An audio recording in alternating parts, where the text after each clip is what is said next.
Sir இப்போ வந்து எடப்பாடி இப்போ இந்த முறை வந்து ஜெயிச்சே ஆகணும்னு சொல்லி பல கட்ட யுக்திகளை கையாண்டு வராரு. அந்த வகையில ஒரு பயணம் ஒண்ணு போனாரு. அதுவும் அவருக்கு வந்து பெரிய அளவுல கை குடுத்ததா சொல்றாங்க. அந்த வகையில மறுபடியும் வந்து தனக்கு எதிரிகளா யாரெல்லாம் இருக்கிறாங்களோ, அவங்களலாம் நண்பர்களா மாத்துற முயற்சியில இருக்கிறதா சொல்றாங்க. ஓபிஎஸ் வந்து திமுக ஆதரவுல இருக்கிறாரு, போயிருவாரு போல அப்படின்ற மாரிலாம் சொல்லிட்டு இருக்காங்க. விஜய் கட்சிக்கு போனாலும் போயிருவாரு அப்படின்ற மாரி இருக்கு. என்னதான் இருந்தாலும் ஓபிஎஸ்க்கும் வந்து ஒரு குறிப்பிட்ட அளவுக்கான ஓட்டு இருக்கு அப்படின்னு சொல்லி அவர் எதிர்பார்க்கிறாரு. நம்ம ஏன் வந்து வேற கட்சிக்கு நம்ம ஆட்கள விடணும் அப்படின்னு இபிஎஸ் நினைக்கிற ஒரு தகவல் ஒண்ணு போயிட்டு இருக்கு சார். அவர் வந்து பேச்சுவார்த்தை நடத்த ஒரு டீம் அமைச்சிருக்காரு. உண்மையா சார் அது? 100க்கு 100% உண்மை.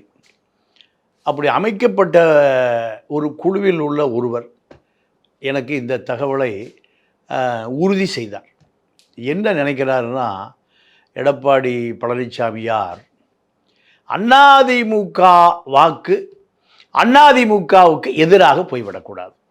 அப்படி போவதற்கு தானும் ஒரு காரணமாக மாறிவிடக்கூடாது. இப்போ திமுக எப்படியாவது இந்த தேர்தலில் 100% வெற்றி அடைந்து விடும்னு ஒரு மிகப்பெரிய நம்பிக்கையில் இருக்காங்க திமுக.